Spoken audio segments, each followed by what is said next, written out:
No, this is no religion here. We're talking politics.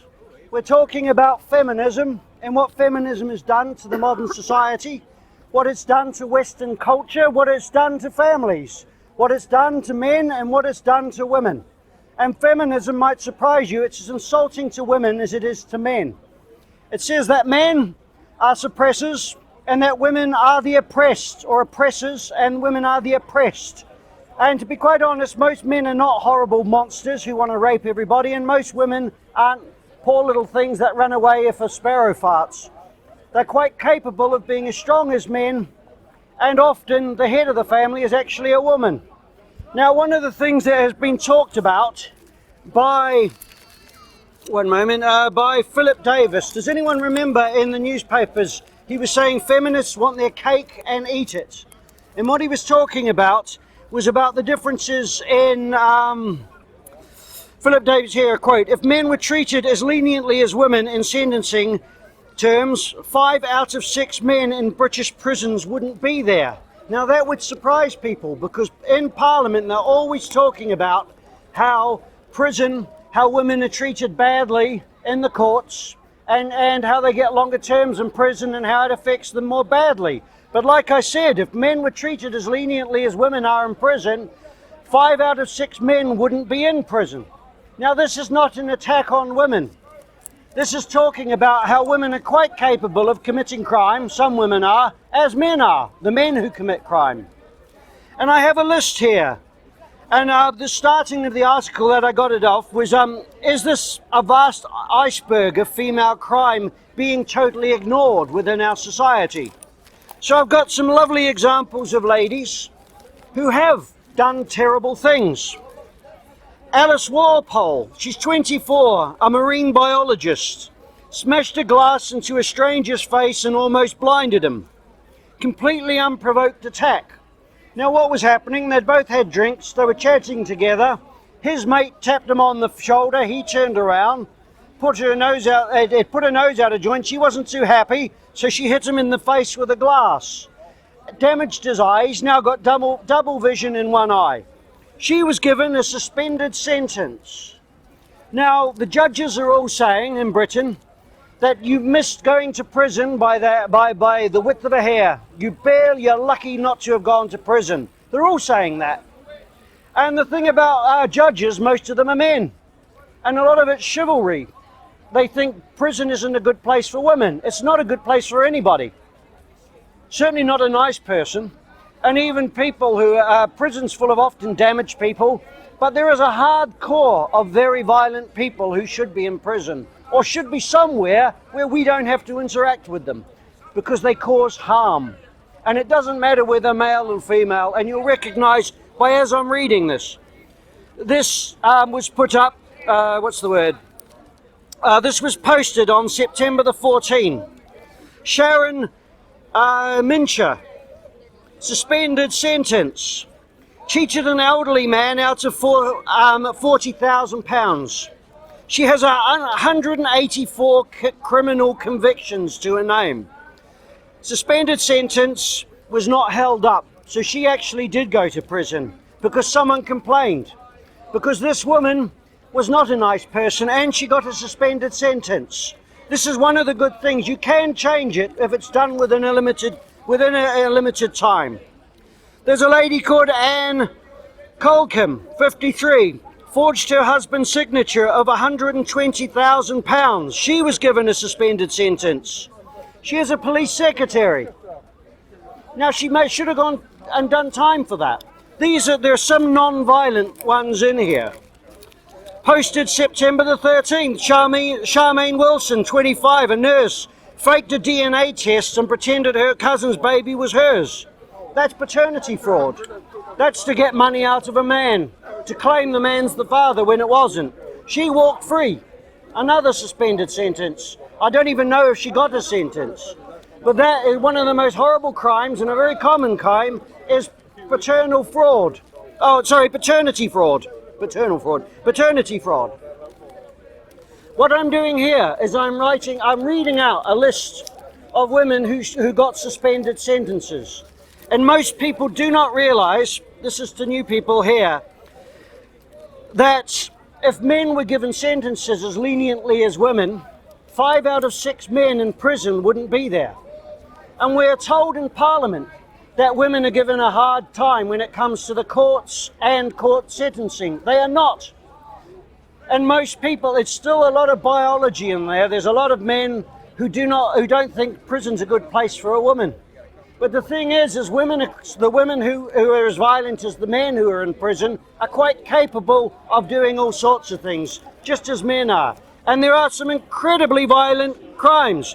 Here's another one. Paedophile sisters sexually abused a boy over a 14-year period from the age of 6.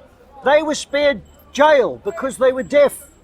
Now, there was another case where there was a deaf man trying to groom a child, and a group of people got together and put a stop to it. And I'm sure he went to jail. I don't know the details, but I bet you he did. They said that they would be isolated in jail, these two sisters. Were they sisters? Yes. But the child was 6.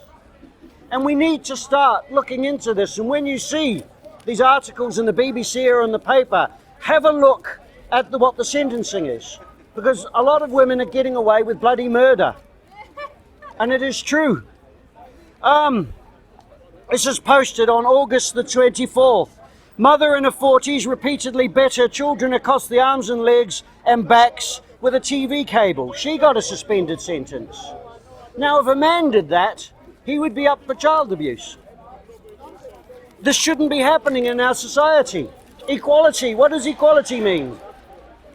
But it's equality when it suits. When Philip Davis said, feminists want their cake and eat it, he meant it. They say there's equality, but women have special needs that men don't. And this constant lie from political feminists saying that women get a hard time in everything, especially with courts and jail time, it's not true. There was a woman who has spent time in jail. What came out of her book was she said that a lot of the women in jail end up getting the weekend off to spend time with their children. So she said half the time there were hardly anybody in the prison. And that's ridiculous. If you commit a crime, you've got to do the time. This is August the 20th. Jennifer Lampe. She's 28. She decapitated snakes with scissors whilst drunk and ate their heads. She had a suspended sentence. Now, I would have thought the RSPCA might have had something to say about that.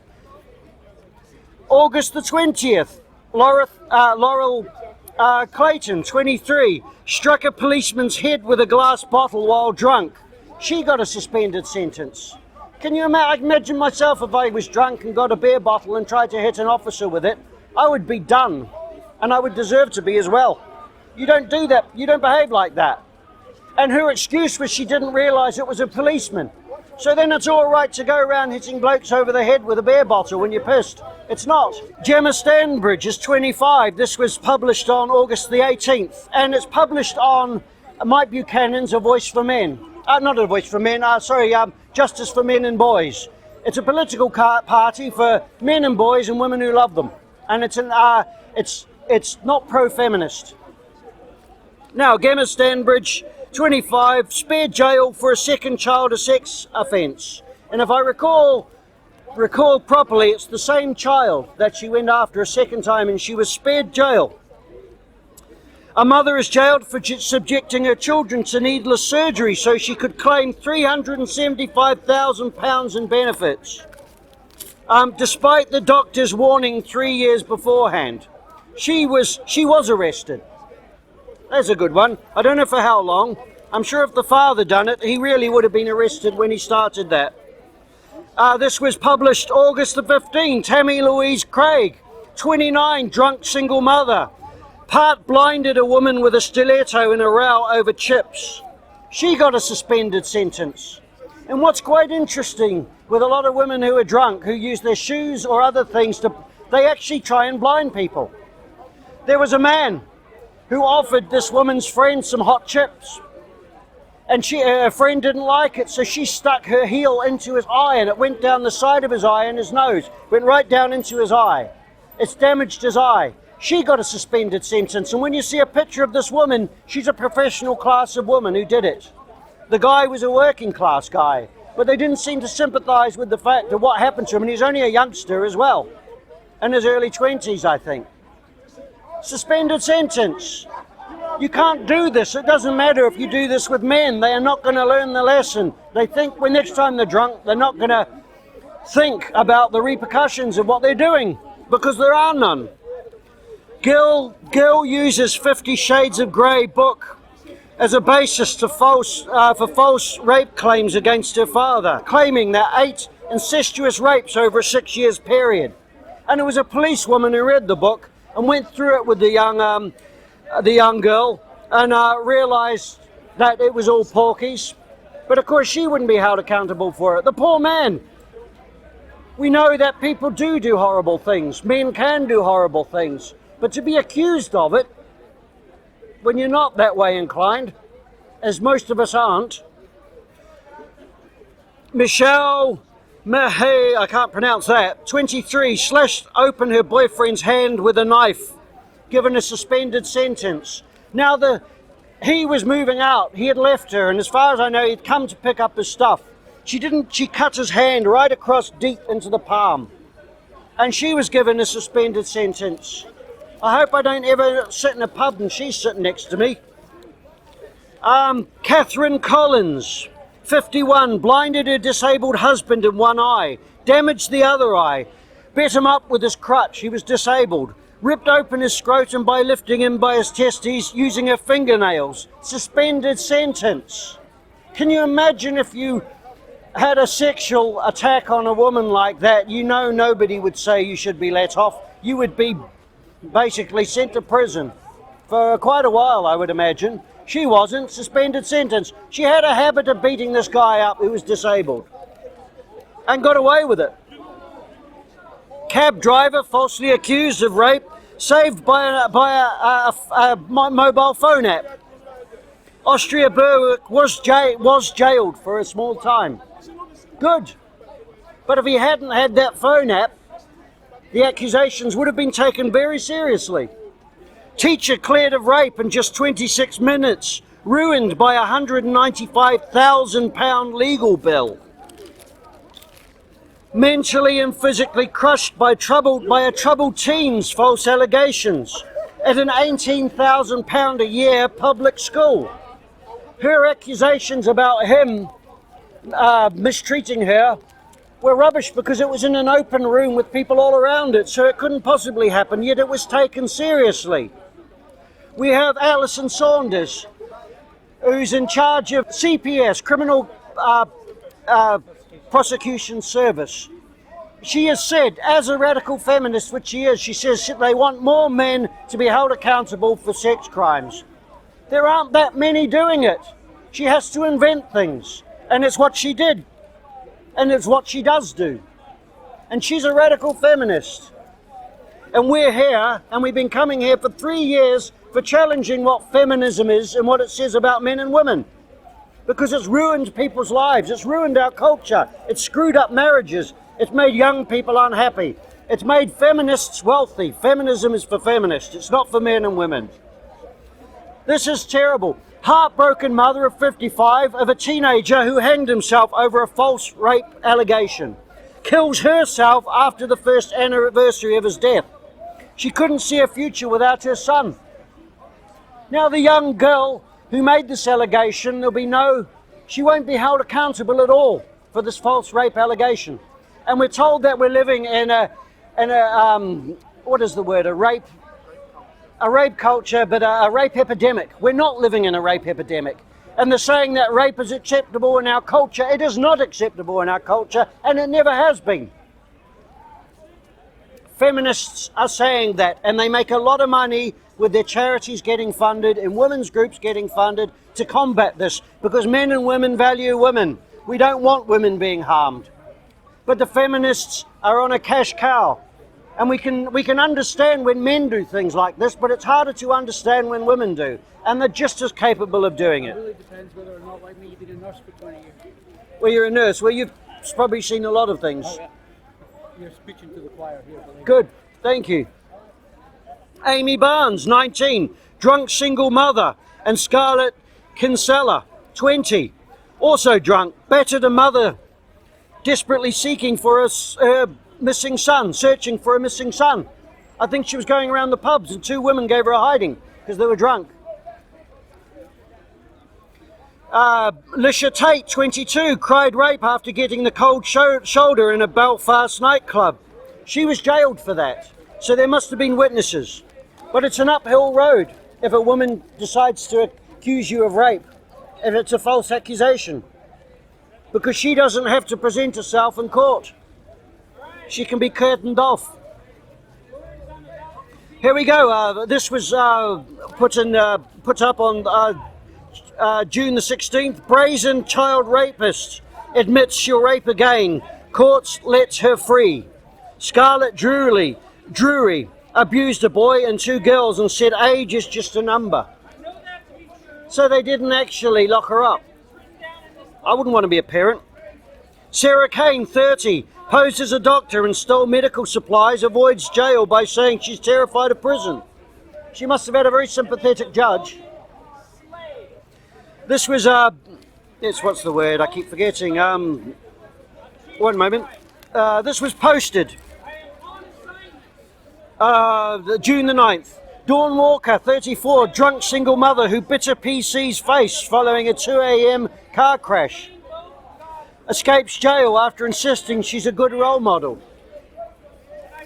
I'd hate to see a bad one. This was posted September the 19th. Oh yes, can wives be together in prison together? A lesbian couples incriminating Google searches before they battered their 2-year-old son so hard his heart ruptured. They tied another boy to a chair in a dark room, and a room full of snakes and rats. Rachel and Naomi are their names, and I've seen a picture of them holding hands walking to the court. Why weren't they in a police van? Now, if you're looking at these women intended to kill their child, and it was in all the papers, I wonder what sentencing they're going to get. I bet you it'll be a lot more lenient than a man would, which is wrong. This woman here, I shot her, I can't pronounce that. May the 34th, this was put up. She's 49 years. She attacked a woman in her 80s with a claw hammer. Suspended sentence. There is actually an epidemic of female violence because women are getting away with it, young women. We have a lot of angry people in our society because people's needs aren't getting met. Girls don't have fathers, boys don't have fathers. A father is more often than not a calming influence in the family. Yes, there are crap fathers, bad fathers, but we have developed as living beings, as a species, where we actually have a father and a mother. We need both. Feminism says that fathers are a threat in the family. They're a threat to the children and they're a threat to the woman. It's absolute garbage. Men have always protected women since the dawn of time. They protect the people they love. There are some men who don't, but there's plenty of women who don't. My sisters and I grew up in care, and we know how violent women can be. We just had a bloke here who worked for years as a nurse. He said, you don't have to explain to me that women can be violent, because he's seen it. And yet, all we ever see is that men are the problem. Domestic violence is not a gendered problem, it's a generational problem about people who have grown up in violent families and don't know how to resolve issues without using the effectiveness of violence. And the woman who said that was rubbished and has been rubbished for years, and she opened the first battered women's shelter, which I will repeat myself, which I always do. Out of the first battered women, 100 battered women she had, 62 of them were as violent or more violent than the men. That doesn't go along with feminist dogma that men are the threat. Most men aren't a threat. They're there to help women. They love women. They're there to help their children, to help other people. We're meant to work together, not compete. I'm not a traditionalist. We live in a world where we now all have opportunities to do things. But feminism is poisoning the well of relationships between men and women. And feminism is not women, it's an ideology. Women are people like men. We need to remember that. And listening to feminist dogma, and half the time the person on the street doesn't understand it because they've gone so deep into their own rabbit hole about how bad the patriarchy is, or the male culture through history, and they've changed what history was and their dogma. We need to actually start challenging things. Our fathers, our grandfathers, our great-grandfathers were not rapists and wife beaters. There were a few men around like that, but there are women who do the same. And there's almost a parity in it. There are differences, but there's parity. So we need, feminism is a cart of horse muck. Who do you think is pushing this agenda forward? Feminists. And it's cultural Marxism, which is what has affected everything in our society. Cultural Marxism is Marxism. It looks at everything through the viewfinder or through the lens of the oppressed and the oppressor. And in the 1800s, Marx said that the family needs to be broken. So why do feminists have so much say then? Why are they so... Because we all care about women, and we care about women more than we do men. It's a biological fact. But it doesn't help that men have been rubbished for decades. Good. There was one woman in particular that had a huge effect. Betty Friedan, The Feminine Mystique. And it was written in 1963, I've been led to believe. She talked about how being a housewife was one of the worst things. You were entrapped in a patriarchal trap where there was no joy. And you were in absolute rubbish. Put a lot of women off thinking that what you needed was the corner office. Good. We need women in the workplace, but there is a role for mothers and fathers in our world. Now, she was criticizing Western culture. She was not from Western culture. She never brought up her child. She had a housekeeper that did all that for her. And she threatened to castrate her husband with a knife once. She doesn't sound like the average housewife. And yet she painted that picture. She was a woman who didn't want that. And I presume her husband probably had quite a good job for her to do all this. But she saw that other women were living in a miserable state because of marriage.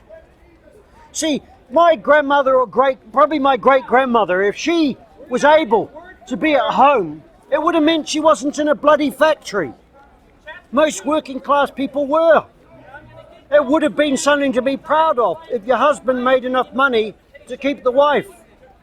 It's different now. If we've got a woman who's highly skilled, maybe she should be the head of the household. Often women are the head of the household, or maybe she should be the big earner. But the interesting thing about men and women, most women prefer men who earn more than them or have more to give to them. It's called hypergamy. So, who are these feminists? A lot of them are upper class women. Most working class women can't afford this lifestyle of doing exactly what you want. Having a high paid job, an enjoyable job, an interesting job. Most working class women are like working class men. They have either quite boring jobs, not greatly paid, often doing long hours or overtime. And their whole focus is on maybe paying off their home, paying off the rent and spending time with their kids and their family if they can. Most feminists are wealthy women.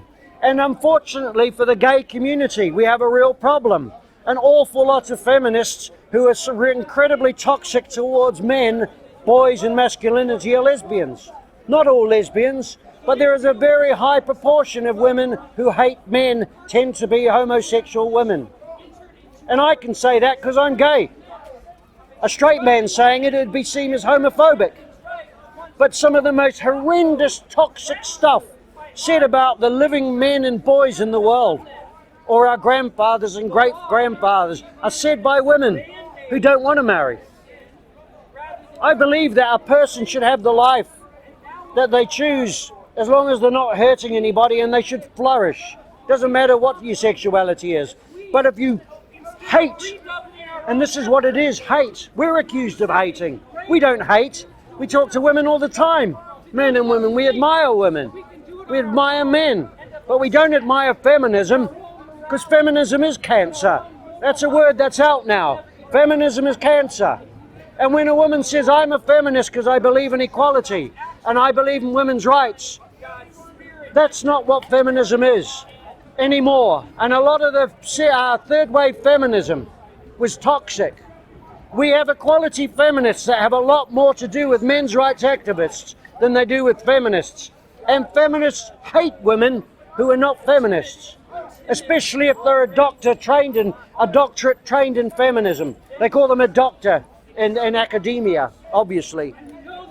We've known somebody like that, and she had her life utterly destroyed because she didn't agree with feminism. She had to agree with it to pass all her exams so she could work for a living. But when she started writing articles and got found out who she was, they utterly destroyed her, including almost going to prison for allegations which were false. A woman we know who was a feminist, who was an academic feminist who questioned feminism. Feminism is most feminism, and the stuff we hear on the BBC and political correctness, the stuff we get from cross-party feminists, is anti-male. It's not about equality. Our problem is that in politics, as Jess Phillips, she squashed us having an International Men's Day discussed in Parliament. And she laughed and sarcastically laughed and says there will be no International Men's Day while there's mostly men in Parliament. Doesn't take into effect that most women don't actually want to be in Parliament. We have more women voting than we do men. Why aren't they voting for women? Why didn't Harriet Harman become Prime Minister? We now have a female Prime Minister who is a feminist. The last one was as well, and he was a man. But so many, Edwina Currie said, I think she said to Harriet Harman, you're a coward. If you believe in feminism, then be the leader. But they don't, because being Prime Minister is a hard job. You can see how quick they age under the pressure. Have a look at some of the presidents and Prime Ministers and look at when they started and when they finished, and they've actually aged about 20 years or more, even though they've never done the time. Feminism is not about equality, and feminism is not women. Feminism is an ideology. Women are people like men, and children are not getting their needs met by not being brought up in single families. They're not having the feminine and masculinity. I don't mind if there's a gay couple bringing children up. It's not up to me anyway, but I don't have a problem with that. But the majority of people are heterosexual men and women.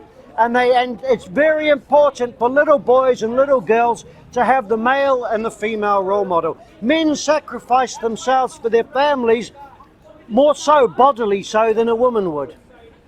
And men do. They're the first to go into danger to protect their children and their wife that they love and the family around them. How do you account for all these women being a prisoner because the husband is leaving, or the husband, the father leaves? Well, we're constantly told that, and the President Obama said that. He shamed all the black men in America by saying deadbeat dads. The fact is, it's around about 70% of people who ask for divorce are women, and in the black community there's a real problem of women choosing to have children without a man. And you're in a much less safe environment for children when there's a load of different boyfriends there over different times. What do you And the original because they've grown up in families where there has been no grandfather, no father, the man. See, in a family, over the years, no grandmother, no father, no great-grandfather, you have families of women who have different boyfriends. I'm not saying they got different children to different people, but they tend to want not to have the husband there. A thing about being in a marriage and bringing up children is that you both share responsibility and you both share authority. In a family, often the head of the family is the woman. I don't have a problem with that. In most worlds, the head of the woman is the one who makes the decisions. Why do we have so much domestic abuse by men? Yes, see, you're a feminist, and all you ever hear is one side. There's an awful lot of domestic abuse against men, and most murders are actually committed, most murders of children are committed by women, not by men. I've got the statistics in here.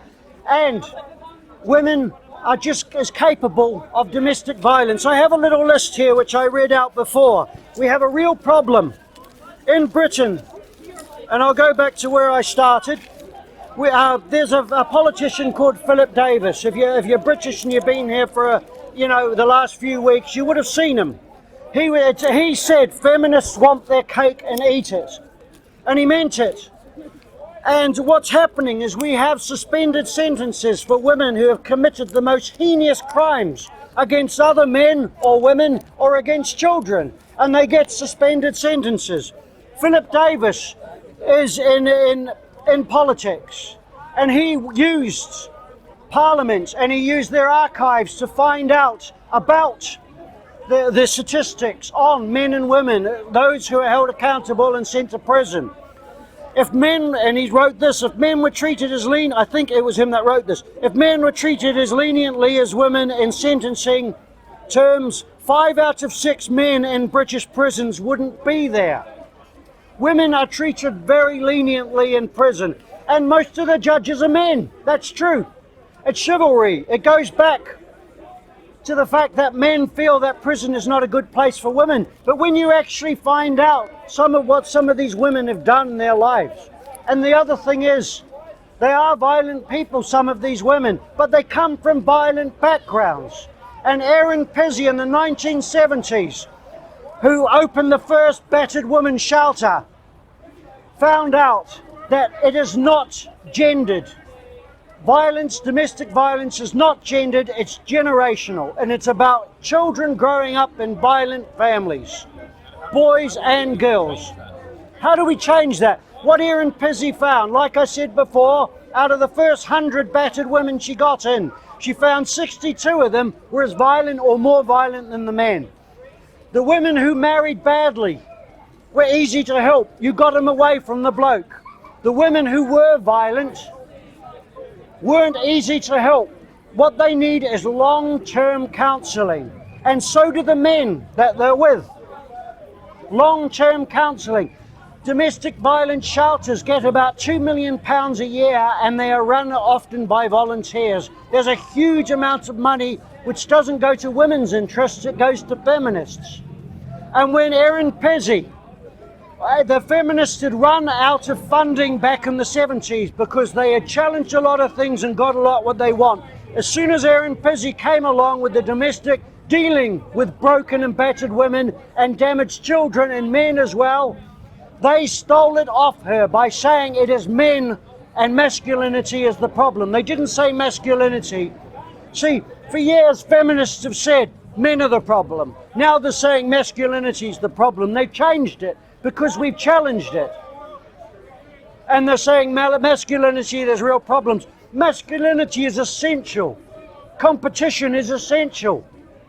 We live in a rich world. A lot of the young millennial people think what I'm talking is alien to them, because it is. But the thing is, most people in history and most people in this world today do not live in wealthy countries. And there is the foundation of every civilization, doesn't matter what race, creed, color, bloody religion it is. The basis of it is the family. The agreement between a man and a woman and bringing up children. That is the basis. Once you get rid of that, you're then the new father is the government. And the government doesn't have your interests at stake. Working class women are going to find this out now, and they are. A lot of feminists are upper class women who are well educated. They come from well-moneyed families, and they end up getting quite interesting jobs. Often they marry men who also earn well, and they're running out. Now that more women are getting into jobs, and I don't have a problem with that. Women are actually having to rethink things, because there isn't the man who's the big earner, who's going to look after them when they decide to have children. There's less of them. Women hold those positions now.